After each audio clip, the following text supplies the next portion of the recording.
दिल के फफूले जल उठे सीने के दाग से, इस घर को आग लग गई घर के चिराग से। और बहन जी के मामले में तो घर के चिराग ने अभी जलना शुरू भी नहीं किया था, सब कुछ बहन जी के हाथों में ही था, मगर बड़ी आसानी से उन्होंने हाथों से हाथी को रेत की तरफ फिसलने दिया।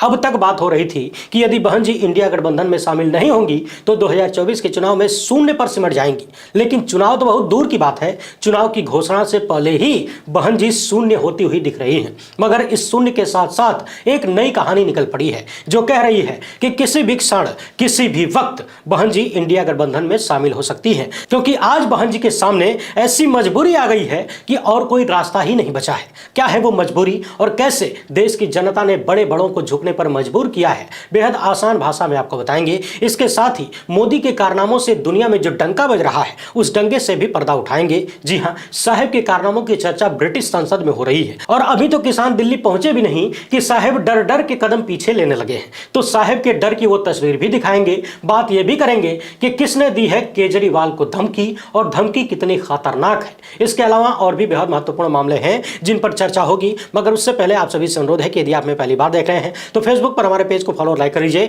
यूट्यूब पर सब्सक्राइब करके घंटा बजा दीजिएगा टन से। वीडियो को लाइक शेयर करना, चैनल को सब्सक्राइब करना बिल्कुल फ्री होता है, लेकिन आपके इस चैनल की मजबूती के लिए बहुत जरूरी होता है, तो ये काम शुरुआत में ही निपटा लिया करिए। हो सके तो इस क्यूआर कोड या फिर मोबाइल नंबर का प्रयोग करते हुए हमें आर्थिक रूप से मजबूत करने का प्रयास भी जरूर करें। बहुत बहुत धन्यवाद। जब भी आप किसी भक्त से मिलेंगे और पूछेंगे कि साहिब के 10 सालों का रिकॉर्ड बता दो, तो उसके रिकॉर्ड में पहला गाना बजता है दुनिया में डंका बज रहा है। तो हमने सोचा कि क्यों ना हम भी शुरुआत में डंकवा फाड़ दें। वैसे तो दुनिया में साहिब के कौन कौन से कारनामों का डंका बजा है या बज रहा है और लगातार बजता आया है, ये आप सब देख रहे हैं। बात लोकतंत्र के बंटाधार की हो, गरीबी और भूखमरी के प्रसार की हो, मीडिया के दमन का हो या फिर किसानों के ऊपर हो रहे हमले का हो, डंका तो खूब बज रहा है। आंदोलन कर रहे एक नौजवान किसान शुभकरण की पिछले दिनों कथित तौर पर पुलिस की गोली लगने से मौत हो गई। यह मामला पूरी दुनिया में चर्चा का विषय बना हुआ है। यूनाइटेड किंगडम के सांसद तनमनजीत सिंह ने इस मामले को संसद में उठाया है, कहा है कि भारत में फ्रीडम ऑफ एक्सप्रेशन और मानवाधिकारों को सुरक्षित करने की जरूरत है। खासकर किसानों के खिलाफ मोदी सरकार जो कर रही है वो बिल्कुल भी ठीक नहीं है। युवा किसान की मौत पर दुनिया भर में जोर शोर से डंका बज रहा है। वैसे डंका तो तभी बजना शुरू हो गया था जब किसान अपने घरों से निकल ही रहे थे और डबल इंजन ने सड़कों पर कीलें ठोंक दी। यहां एक बात और समझने वाली है। दैनिक भास्कर की खबर के अनुसार किसान आंदोलन के 11 दिन पूरे हो रहे हैं और अब तक 7 किसानों की जान जा चुकी है। आज किसानों ने ब्लैक डे मनाने का आह्वान किया। ब्लैक डे मनाया जा रहा है, काला दिवस, और दिल्ली में कब कैसे घुसना है इस पर फैसला होने वाला है। हरियाणा पुलिस ने आंदोलन कर रहे किसान नेताओं के खिलाफ एनएसए के तहत कार्रवाई करने का फैसला लिया था, लेकिन अब यह फैसला वापस ले लिया गया है। पहले कहा गया था कि प्रदर्शन के दौरान सरकारी संपत्ति को हुए नुकसान की भरपाई आंदोलनकारी किसान नेताओं से की जाएगी। इसके लिए उनकी संपत्ति कुर्क करेंगे और बैंक खाते को सीज करेंगे। लेकिन खबरदार, जो किसी ने पूछा कि कोई भी किसान हरियाणा या पंजाब में आंदोलन करने के लिए तो निकला नहीं था, वो तो दिल्ली आने के लिए निकले थे। फिर वो कौन बदमाश है जो इन किसानों को रास्ते में रोक रहा है? हरियाणा के किन बदमाशों ने किसानों को रोक रखा है? किन बदमाशों ने सड़कों पर कीलें बिछा रखी हैं? और किन गुंडों ने किसानों के रास्ते में आंसू गैस के गोले गिराए, आधी रात को गोले गिराए? किन बदमाशों ने गोली चलाकर एक नौजवान की हत्या कर दी? वो कौन गुंडे हैं जो आए दिन किसानों पर हमले कर रहे हैं? वो कौन बदमाश हैं जो किसानों को आतंकवादी बुला रहे हैं? सवाल यह है कि सरकारी संपत्ति का नुकसान किसान कर रहे हैं या फिर सरकार खुद ही कर करवा रही है? यह कितना आसान है समझना कि यदि इन किसानों को हरियाणा के बॉर्डर पर नहीं रोका जाता, चुपचाप दिल्ली आने दिया जाता, तो क्या जगह जगह कोई बवाल खड़ा होता? सोशल मीडिया पर किसानों की तरफ से यह दावा किया जा रहा है कि पुलिस फोर्स के साथ साथ आरएसएस के गुंडे भी चल रहे हैं, सादी वर्दी में, जो किसानों को उकसाने का काम कर रहे हैं। आरएसएस के कथित गुंडे किसानों को देखकर गालियां देते हैं, जय श्री राम का नारा लगाते हैं, जय माता दी का नारा लगाते हैं। हालांकि आप सब जानते हैं इस तरह के आतंकी मानसिकता वाले लोगों के लिए जय श्री राम का नारा भी एक गाली का रूप ही ले चुका है। यह नारा लगाकर वो लोग कहीं किसी महिला के साथ छेड़खानी कर लेते हैं, किसी के साथ बलात्कार भी कर देते हैं, कहीं किसी की लिंचिंग कर देते हैं, कहीं किसी को पीट पीट कर मरणासन्न कर देते हैं। सोशल मीडिया पर एक और वीडियो वायरल है जिसमें एक पुलिस फोर्स का व्यक्ति पत्थरों के पीछे छिपकर किसानों पर गोली चलाता हुआ नजर आ रहा है। यहां हमारे आपके लिए एक विशेष सूचना और सावधानी है कि हम लोग कोई भी तस्वीर या वीडियो बहुत ही सोच समझकर शेयर करें। गुप्त सूत्रों से पता चला है कि झूठ के सौदागर पुरानी तस्वीरें और वीडियो भी शेयर कर रहे हैं। ये लोग किस पार्टी के समर्थक हैं, किसके लिए काम करते हैं, किसका पैसा खाकर अपनी जिंदगी चलाते हैं, ये आप सब जानते हैं। किसान आंदोलन से जोड़कर पुरानी तस्वीरें भी शेयर की जा रही हैं। आप कहेंगे कि उस पार्टी के लोग पुरानी तस्वीरें क्यों शेयर करेंगे, इससे तो उन्हीं की बदनामी होगी। जरा गेम समझिए। पुरानी तस्वीरें सोशल मीडिया पर इसलिए प्रस्तुत करवाई जा रही हैं ताकि किसान आंदोलन के जो समर्थक हैं, जो किसानों की बातों को समझने वाले लोग हैं, जो उनके पक्ष में खड़े हैं, वो लोग उन तस्वीरों को शेयर करें, उस पर चर्चा हो और फिर सिस्टम को एक बहाना मिले कि इन लोगों ने पुरानी तस्वीर शेयर करके भ्रामक दावा किया, माहौल खराब करने की कोशिश की और आपके सोशल मीडिया पर एक्शन लिया जा सके, आपको उठाकर जेलों में ठूसा जा सके। ऐसी ऐसी साजिशों की चर्चाएं सामने आ रही हैं। हमने पहले भी किसान आंदोलन से संबंधित कुछ तस्वीरें दिखाई थी, आज भी एक दो तस्वीर दिखाने वाले थे, मगर इस एक तस्वीर की जब हमने पड़ताल की तो पता चला कि कहीं ना कहीं ये पुरानी तस्वीर हो सकती है और इसी तरह की पुरानी तस्वीरें सोची समझी साजिश के तहत किसानों के समर्थकों तक पहुंचाई जा रही हैं ताकि उन्हें फंसाने में मदद मिल सके, सोशल मीडिया पर पाबंदी लगाने में मदद मिल सके। कल ही ट्विटर ने खुद जानकारी दी थी कि किस तरीके से मोदी सरकार किसानों के समर्थन में ट्वीट करने वालों का अकाउंट ब्लॉक करवा रही है। बाकी किस तरीके से किसानों को आतंकवादी घोषित किया जा रहा है ये तो आप जानते ही हैं। पुराना कारनामा है, बार बार देख रहे हैं, पहले भी हो चुका है। पिछले दिनों एक वीडियो में हमने कहा था कि पीएम मोदी इस वक्त जरूरत से ज्यादा डरे हुए हैं। शायद 10 साल में कभी भी उन्हें इतना डर नहीं लगा था जितना अब लग रहा है और इसी डर का नतीजा है कि किसी भी हद तक जाने को तैयार है। किसान आंदोलन को दबाने और कुचलने के तमाम प्रयासों के बावजूद जनता का ऐसा डर है कि एनएसए के तहत कार्रवाई करने की घोषणा की और फिर खुद ही उसको वापस लेना पड़ा। सोचिए, अभी तो किसान हरियाणा में है, जब ये दिल्ली पहुंचकर सत्ता की छाती पर तांडव करेंगे तो डर का स्तर क्या होगा। हरियाणा में ही रेलवे ट्रैक पर बैठकर किसानों ने मुस्तफाबाद में विरोध प्रदर्शन किया है। पंजाब के मुख्यमंत्री भगवंत मान ने आंदोलन के दौरान शहीद हुए सुखकरण सिंह के परिवार को पंजाब सरकार की तरफ से 1 करोड़ की आर्थिक सहायता और उनकी छोटी बहन को सरकारी नौकरी देने की घोषणा की है। इसके साथ ही वादा किया है दोषियों के खिलाफ उचित कानूनी कार्रवाई की जाएगी। हम फर्ज निभा रहे हैं। कांग्रेस ने यह तस्वीर शेयर करते हुए लिखा है कि एक वक्त था जब भारत के प्रधानमंत्री किसानों से मिलते थे, उनकी बातें सुनते थे और उस हिसाब से काम किया करते थे। अब तो किसानों पर आंसू गैस के गोले बरसाए जाते हैं, उन पर गोलियां चलाई जाती हैं और किसानों के शहीद होने पर प्रधानमंत्री कहते हैं कि मेरे लिए मरे हैं क्या। आप सब जानते हैं भारतीय जनता पार्टी, उनके आईटी सेल और व्हाट्सएप यूनिवर्सिटी ने पूर्व प्रधानमंत्री डॉक्टर मनमोहन सिंह को किस तरीके से बदनाम किया। उन्हें मौन मोहन सिंह कहा जाने लगा।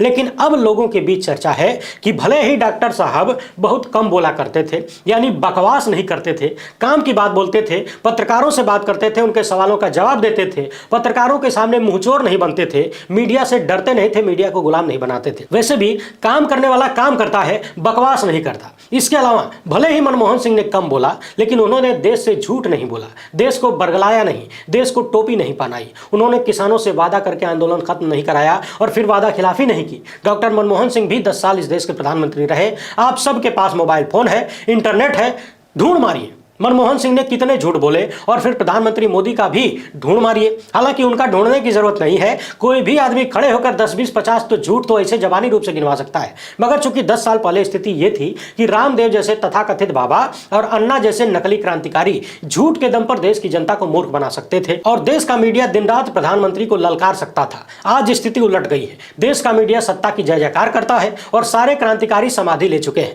नकली बाबा लोग अपना धंधा सेट कर रहे हैं। वैसे जब झूठ ढूंढने की बात आ ही रही है तो फिर सिर्फ नरेंद्र मोदी और डॉक्टर मनमोहन सिंह का ही क्यों, उसके पहले के प्रधानमंत्रियों का भी ढूंढ लीजिए। कम से कम अटल बिहारी वाजपेयी जी का तो ढूंढ ही लीजिए, पता चल जाएगा कि उनके चेले किस स्तर पर जाकर झूठ बोलते हैं। इसके अलावा किसी भी आंदोलनकारी के खिलाफ जनता को कैसे खड़ा करना है, इसका बेहतरीन नमूना मोदी सरकार ने पिछले 10 सालों में कई बार दिखाया है। वरिष्ठ पत्रकार प्रभाकर कुमार मिश्रा ने दिल्ली मेरठ एक्सप्रेसवे का एक वीडियो शेयर करते हुए लिखा है कि दिल्ली मेरठ एक्सप्रेसवे पर यह जाम बेवजह है, दिल्ली पुलिस ने लगाया है। न किसान आए हैं, न फिलहाल आने वाले हैं। दिल्ली पुलिस बैरिकेड्स लगाकर इत्मीनान से है। भाड़ में जाए जनता, इनको क्या। एनआरसी सीए के आंदोलन में भी आपने देखा था दिल्ली पुलिस ने जबरिया अन्य सड़कों को भी रोक रखा था।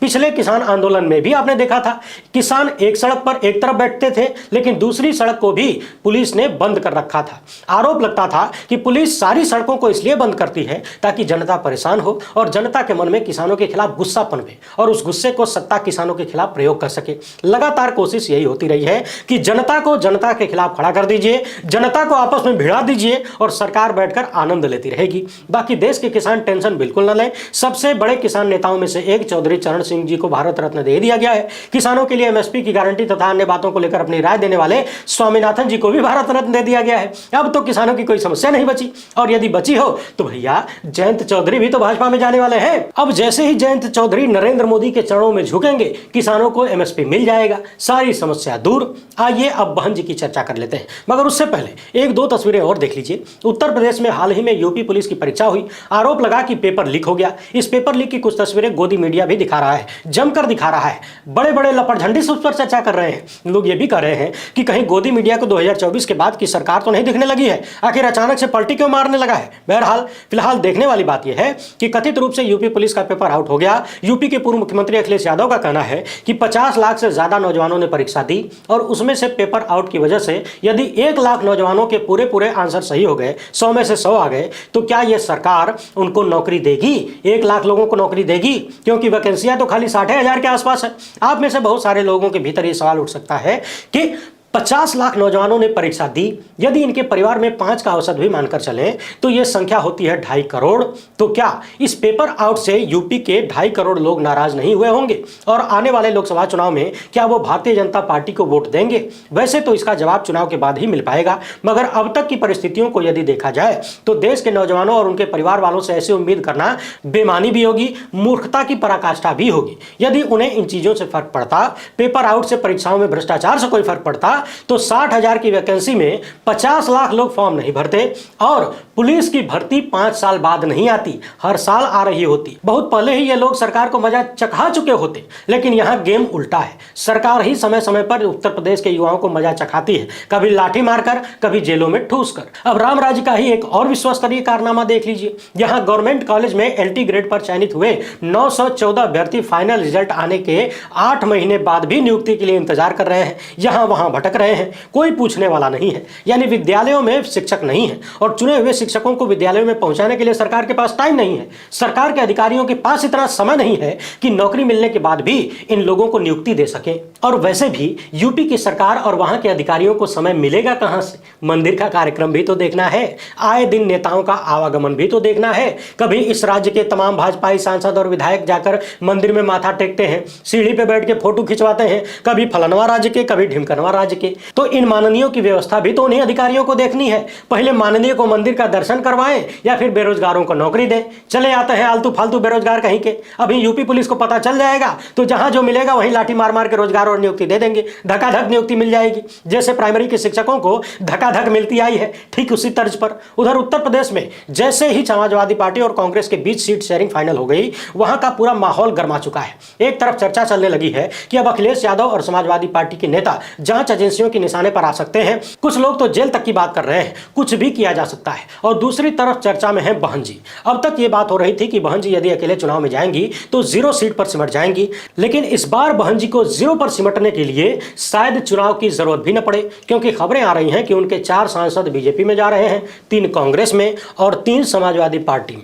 यानी चुनाव से पहले ही बहन जी शून्य के दर्शन कर पाएंगी, पूरी तरह से सफाचट। आज चर्चा यह भी हो रही है कि बसपा के इन सभी सांसदों को यह उम्मीद थी कि अंतिम वक्त में बसपा सुप्रीमो इंडिया गठबंधन का हिस्सा बन जाएंगी, लेकिन हाल फिलहाल में बहन जी ने जब अकेले चुनाव लड़ने का ऐलान किया है, तब इन्होंने फैसला कर लिया है कि इन्हें अपना भविष्य भी तो देखना है। यहां देखने वाली बात यह है कि हाल ही में मायावती ने कहा था कि गठबंधन से हमें नुकसान होगा, जबकि इतिहास बताता है कि गठबंधन से बहन जी को फायदा ही हुआ है। और अभी जो ये 10 सांसद बचे हुए हैं, जो 10 सांसद मिले थे, ये भी गठबंधन का ही नतीजा है। वरना पिछली बार की तरह, यानी 2014 की तरह 2019 में भी शून्य ही मिलता, यदि अखिलेश यादव के साथ बसपा का गठबंधन नहीं होता तो।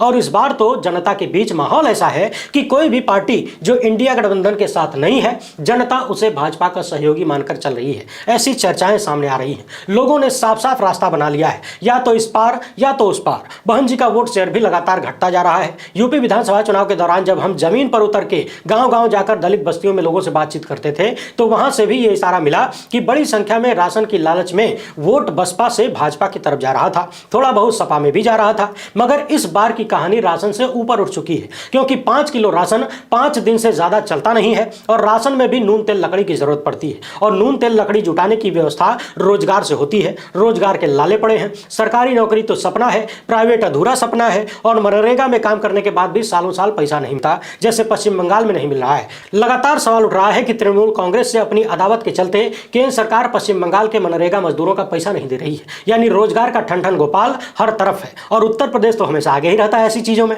आप जानते ही हैं। तो इस बार की कहानी ऐसी है कि यदि कोई भी दल एनडीए और इंडिया से अलग रहना चाहता है तो मोदी सरकार को नापसंद करने वाले लोग उसे मोदी का सहयोगी ही मानकर बैठे हैं। जहां तक बात मुस्लिम वोटों की है तो चर्चा यह भी है कि मुस्लिम नेताओं के दबाव में मायावती अभी भी फैसला ले सकती हैं। उनके पास कोई चारा ही नहीं बचा है, कोई रास्ता ही नहीं बचा है और मुस्लिम वोटों का ही दबाव बताया जा रहा है कि समाजवादी पार्टी को कांग्रेस के साथ मिलकर उसे 17 सीटें देनी पड़ी हैं, क्योंकि चर्चा इस बात की है कि देश भर के मुसलमानों ने एक मुस्त विचार बना लिया है कि जो इंडिया गठबंधन के साथ नहीं है, जो राहुल गांधी के साथ खड़ा नहीं है, वो मोदी का साथी है। क्योंकि उनके लिए जो आवाज उठानी थी वो इस देश में सिर्फ और सिर्फ राहुल गांधी उठा रहे हैं। जो लड़ाई मुसलमानों के लिए और तमाम अल्पसंख्यकों और दलितों के लिए लड़नी थी वो सिर्फ राहुल गांधी ही लड़ रहे हैं। बहन जी के अपने सांसद दानिश अली को भरी संसद में भाजपा के सांसद ने गंदी गंदी गालियां दी। बसपा ने उसके लिए उसके खिलाफ कुछ भी नहीं किया। क्या देश के मुसलमान और दलित ये सारी चीजें नहीं देख रहे हैं? भाजपा शासन में किस तरीके से दलितों के खिलाफ अत्याचार बढ़ा है,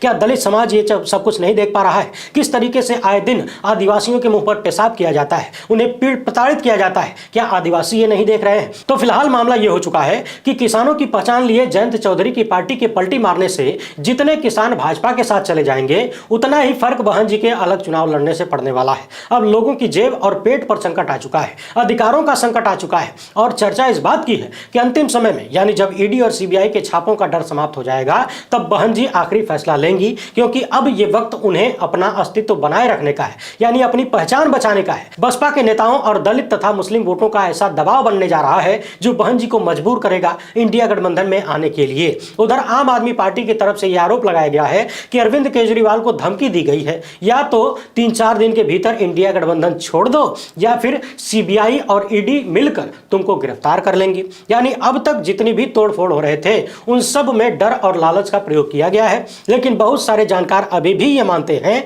कि जिस दिन ये डर और लालच खत्म होगा, लालच में तो जिसको जो मिलना था वो मिल ही चुका है, जिस दिन जांच एजेंसियों का डर खत्म होगा, जो लोग महीनों पहले मोदी के साथ खड़े हो चुके हैं वो भी पलटी मारेंगे, क्योंकि डर की यही बुराई है। डर जैसे ही खत्म होता है लोग पलट जाते हैं। उधर ईवीएम का आंदोलन भी जोर पकड़ रहा है। कांग्रेस नेता दिग्विजय सिंह समेत बहुत सारे लोग दिल्ली में ईवीएम के खिलाफ मोर्चा खोले हुए थे। पिछले दिनों इन सबको गिरफ्तार कर लिया गया।